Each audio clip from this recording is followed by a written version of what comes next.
semuanya, perkenalkan namaku Kairunisa. Di sini aku mau menjelaskan salah satu bab yang ada pada mata kuliah audit pengantar, yaitu mengenai bukti audit. Oke, bagian yang pertama aku mau jelasin tentang apa sih bukti audit itu. Nah, dari definisinya sendiri, bukti audit merupakan semua informasi yang dapat digunakan sebagai dasar oleh auditor untuk menyatakan pendapatnya. Nah, yang dimaksud pada bukti audit itu sendiri untuk menyatakan pendapatnya, artinya seorang auditor memerlukan sebuah bukti atau dasaran yang digunakan untuk mereka dalam menyatakan pendapat yang akan ditujukan pada kliennya. Oke, yang selanjutnya tentang data audit. Dari mana sih data-data itu yang digunakan sebagai dasar dapat ditemukan? Yang pertama itu dari semua dokumen seperti cek, faktur, kemudian kontrak, kwitansi, notulen rapat, dan konfirmasi dari berbagai pihak yang kemudian akan dapat ditemui pada jurnal, buku besar, dan juga buku pembantu, memo, maupun informasi penguat lainnya. Selanjutnya mengenai cukup atau tidaknya bukti audit. Yang pertama, materialitas dan resiko. Salah satu materialitas membutuhkan bukti yang banyak atau tinggi. Adanya salah satu materialitas diperlukan bukti penguat yang cukup sebagai dasar untuk membuktikan adanya salah satu material seperti pada laporan keuangan, dan sebaliknya pula. Resiko ini didasarkan pada jenis rekening yang ada pada suatu perusahaan tersebut. Yang selanjutnya faktor ekonomi, yaitu cost dan benefit. Apa sih yang dimaksud dengan cost dan benefit tersebut? Cost dan benefit merupakan biaya manfaat yang merupakan proses pengolahan informasi yang digunakan untuk menilai tujuan yang berguna dalam memberikan pilihan penyelenggaraan masalah melalui pengujian produk dan pengeluaran biaya dalam sebuah kegiatan. Nah, yang ketiga sendiri yaitu ukuran dan karakteristik populasi. Jika populasinya semakin besar, maka dapat ditemukannya bukti juga semakin tinggi. Pun sebaliknya, jika populasinya itu kecil, maka kemungkinan bukti yang didapatkan pun juga semakin kecil.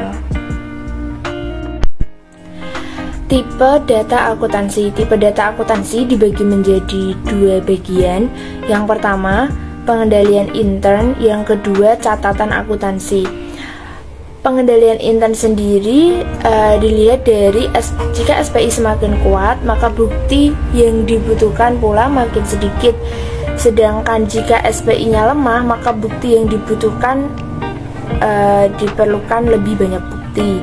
Yang kedua, catatan akuntansi. SPI semakin kuat, catatan akuntansinya baik, maka bukti yang diperlukan pun sedikit, begitupun sebaliknya. Jika SPI dan juga catatan akuntansinya buruk, maka bukti yang diperlukan lebih banyak. Yang selanjutnya yaitu informasi penguat. Informasi penguat ini yang kemudian akan dipakai oleh auditor untuk mengaudit suatu perusahaan. Dibagi menjadi 6. Yang pertama yaitu bukti fisik. Bukti audit yang diperoleh dengan cara inspeksi seperti kas, persediaan, dan lain-lain. Bukti fisik seperti ini biasanya ditemukan pada laporan keuangan. Yang kedua, bukti dokumenter. Bukti dokumenter itu bukti yang dibuat oleh pihak luar dan bebas dikirim ke auditor melalui balasan surat konfirmasi yang kemudian disimpan dalam arsip klien dan dibuat serta disimpan oleh organisasi klien tersebut. Yang ketiga, perhitungan. Perhitungan dapat dilakukan melalui voting, cross-voting, dan juga formula. Yang keempat, bukti lisan. Bukti lisan biasanya didapat dari hasil interview yang dilakukan oleh auditor kepada kliennya. Yang kelima, perbandingan. Perbandingan yang diambil perbandingan tahun lalu dan juga dibandingkan dengan tahun sekarang. Yang keenam, bukti dari spesialis. Bukti dari spesialis ini biasanya didapat dari seseorang di luar bidang akuntansi. Yang selanjutnya kita akan membahas mengenai kertas kerja. Apa sih kertas kerja itu?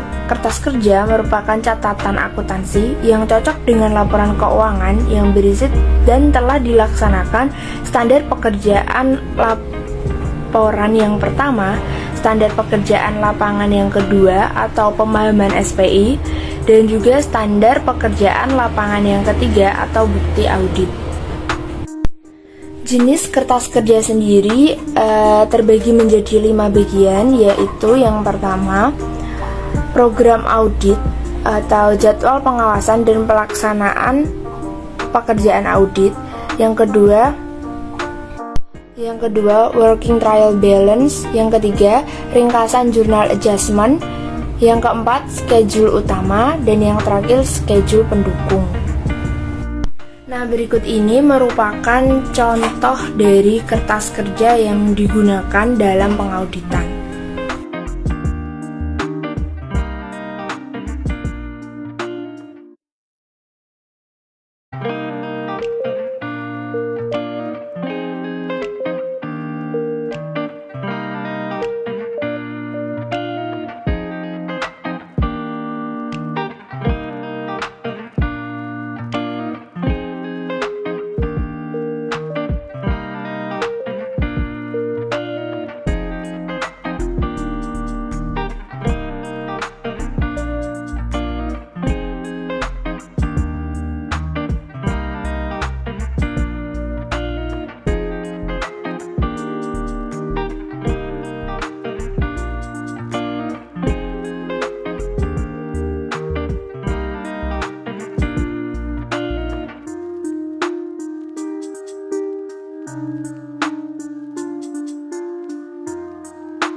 Oke, terima kasih telah menyaksikan video pemaparan materi yang aku sampaikan dari awal hingga akhir.